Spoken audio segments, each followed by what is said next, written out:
Antonio y con Rocío. Bueno, también la excelente moderación, ¿no? Lo que yo voy a hacer es un poco tratar de retomar algunas de las ideas que ha dicho Juan Antonio.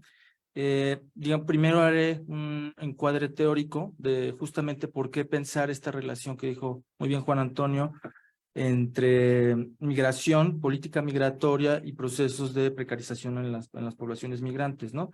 Yo sí diría que me voy a centrar específicamente en un contexto muy acotado, que va a ser justamente la pandemia, y trataré de hacerlo sobre todo en frontera sur, justamente para articular con lo que ha dicho Juan Antonio, y también en la articulación con una serie de procesos políticos muy claros como son las deportaciones, ¿no? Cómo hay una relación muy clara entre el incremento de las deportaciones, sobre todo en el segundo año de la pandemia, que también siempre está ligada a la detención, ¿no?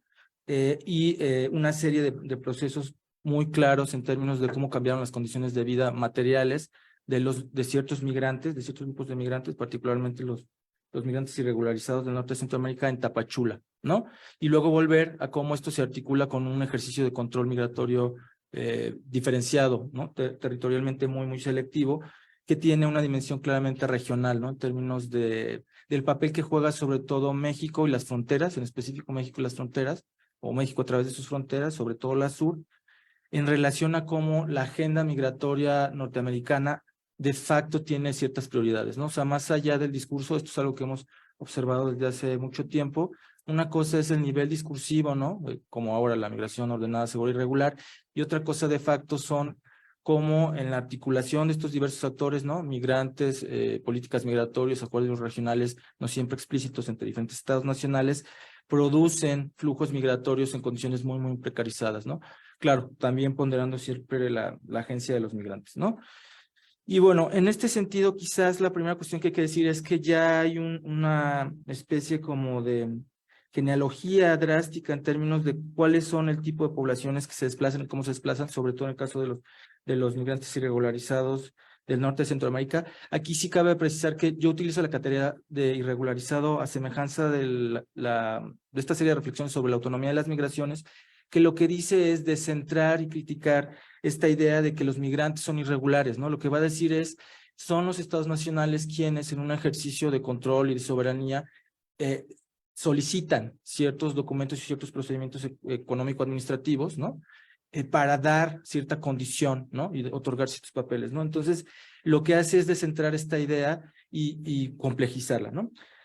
Esto hace además que este perfil, digamos, este perfil de trámite administrativo para transitar de cierta manera por ciertos países, ¿no? Sobre todo de tránsito y destino, los vuelva mucho más vulnerables, ¿no? Esto también está más o menos documentado desde distintas maneras, pero esto es importante, ¿no? Hay que entender que este es un ciclo que inicia desde el inicio, ¿no? Obviamente en términos de las condiciones histórico-estructurales, sabemos también que hay una génesis muy clara en términos de las causas que hacen que la gente se vaya, fundamentalmente son económicas, de contextos sociopolíticos vinculados a violencia y en contextos específicos medioambientales, pero lo más importante quizás es la económica o la más, digamos, la más numerosa y que tiene que ver con cuestiones muy básicas, ¿no? O sea, salario, trabajo, ¿no? Y algo que la economía política de la migración denominó como los niveles de desarrollo, ¿no? La relación entre niveles de desarrollo y migración, ¿no? Que en esto no me voy a detener, pero si quieren luego adentramos.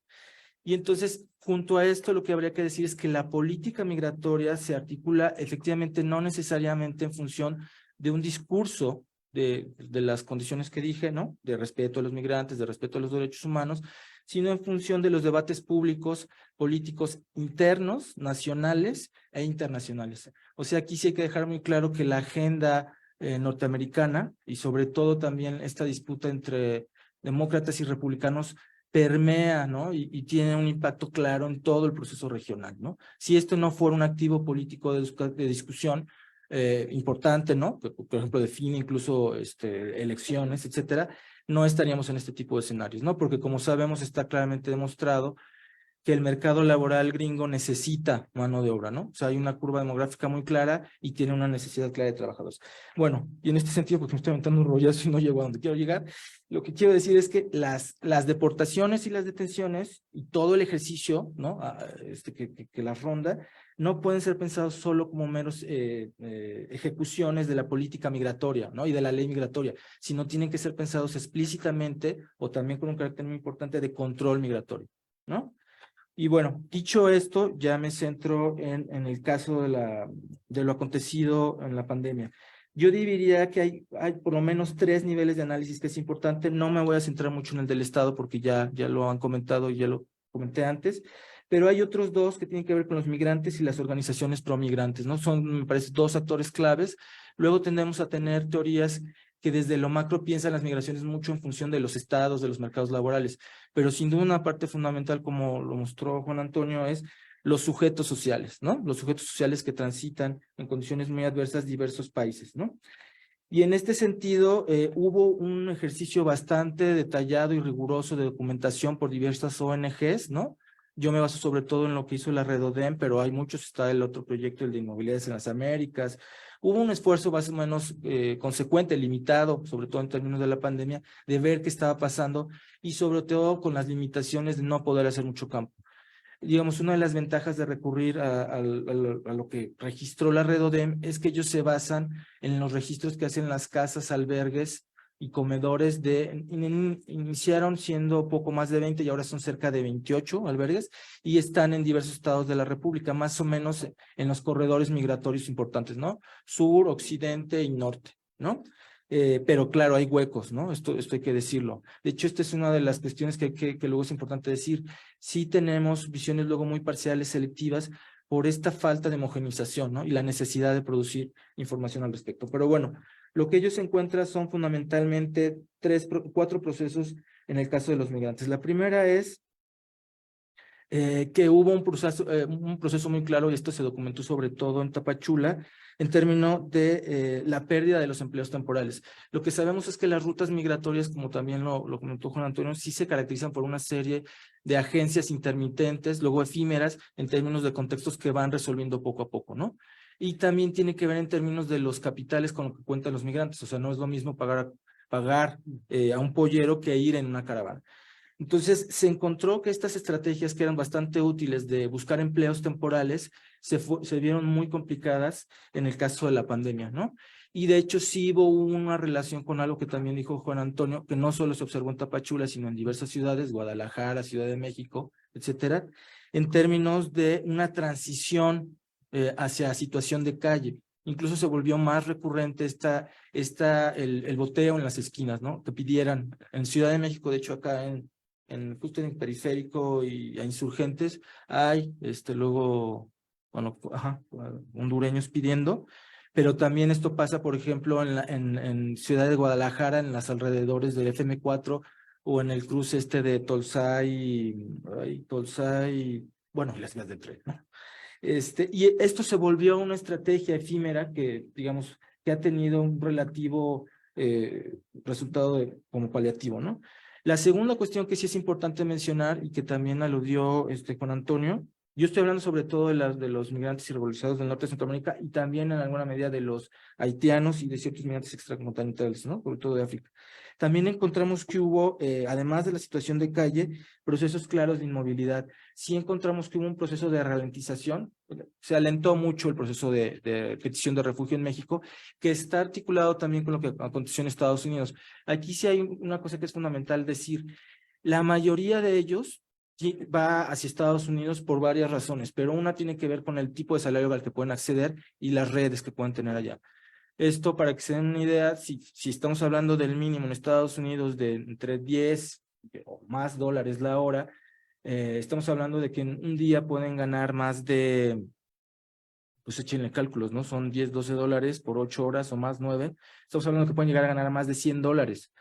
Entonces, tenemos un polo, aquí sí hay un nivel macroestructural que no podemos obviar, ¿eh? O sea, no hay ningún otro país del continente, bueno, Canadá, pero está mucho más arriba, que ofrezca esta posibilidad, ¿no?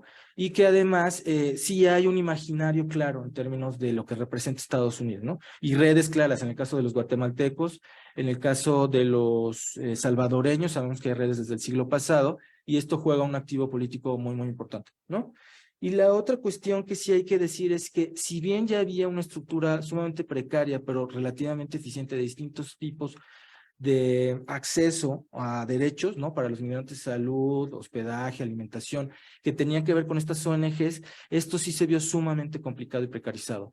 Es cierto que en el 21 hubo una reducción, ¿no? Esto está más o menos documentado, o sea, sí hubo un proceso de inmovilidad importante a nivel local, nacional, regional, pero en el 21 observamos que hubo un repunte muy importante, ¿no? De hecho, los registros de detenciones y deportaciones prácticamente se duplicaron, ¿no? En el 21.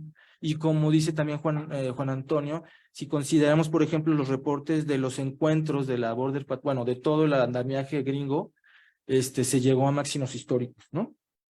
Entonces, en este escenario encontramos además que ciertas ciudades como Tapachula o Tijuana, como les puso, jugaron un papel de espacios fronterizos de contención.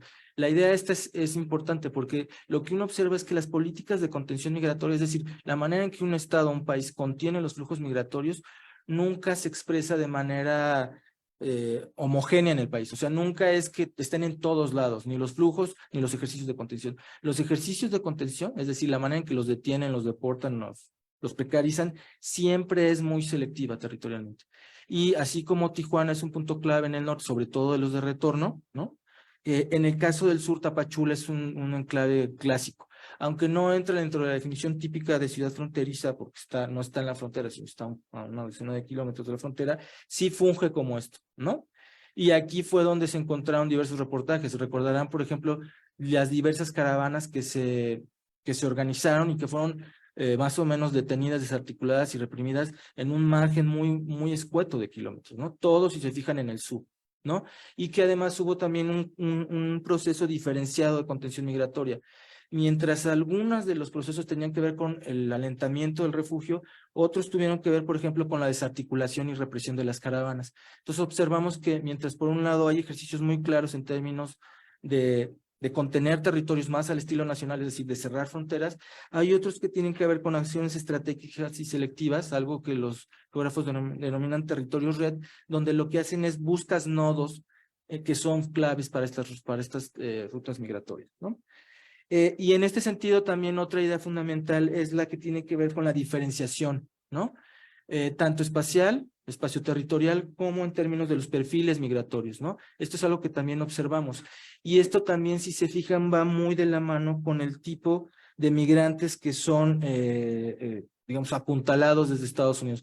Así como observamos que hubo un claro control de los migrantes del norte de Centroamérica, luego hubo un corrimiento hacia los venezolanos, y hacia los otros grupos. Recordarán, bueno, ahora son venezolanos, nicaragüenses, cubanos, ¿no? Entonces, si se fijan aquí, vemos otra vez cómo aunque es un proceso muy diferenciado, es un proceso que concatena diversas escalas, desde lo muy local, podría ser en el caso de Tapachulas, lo nacional en términos de la frontera con Guatemala, y lo regional en términos de cómo se articula una política que viene desde Estados Unidos, ¿no? Y me quedan 2 minutos para ir cerrando. Y diría también que aquí también habría que tener otro eje fundamental, que es la idea de cómo se dificultó toda la labor de apoyo y de solidaridad y asesoría de los grupos de la sociedad civil y de las organizaciones. Me voy a centrar sobre todo en el caso de la Redodem, pero Redodem sí tuvo una serie de boletines en donde daban cuenta de más o menos 3 procesos. Ya había un proceso de saturación que venía de las caravanas prepandemia, ¿no?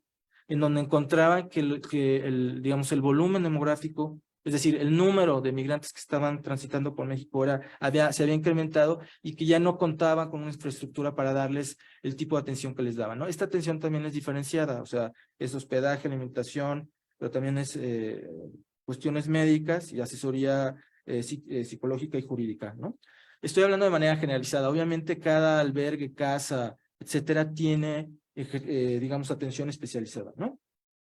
La otra cuestión de la que dieron cuenta fue que en el contexto del COVID, su capacidad de brindar apoyo, bueno, su capacidad operativa, es decir, la forma en la que ayudaban a los migrantes de manera concreta se redujo sustancialmente, porque además muy pocos tenían la infraestructura en términos de lo que demandaba la pandemia, ¿no? O sea, la sana distancia, el gel, los protocolos, etcétera, ¿no? Entonces nos encontramos frente a un escenario muy adverso. También se documentaron diversas muertes de migrantes y sobre todo de gente que ayudó a los migrantes. Y cierro con 2 ideas. Esto se da también en el encuadre de los procesos de criminalización. Es algo que ellos documentaron de manera muy clara y que decían que la criminalización no solo era hacia los migrantes, sino también hacia todos aquellos grupos que los apoyaban. Y cierro pues diciendo que lo que observamos es esto, es una política que genera estas condiciones y que las acentúa, que tiene un nivel diferenciado y multiescalar, ¿no? Y aquí lo dejo para quedarme en el tiempo. Gracias. De acuerdo, muchísimas gracias, Guillermo. Igual, gracias por el tiempo y todo. Y bueno, pues damos paso ahora a la participación de la compañera Rocío Antúnez, por favor.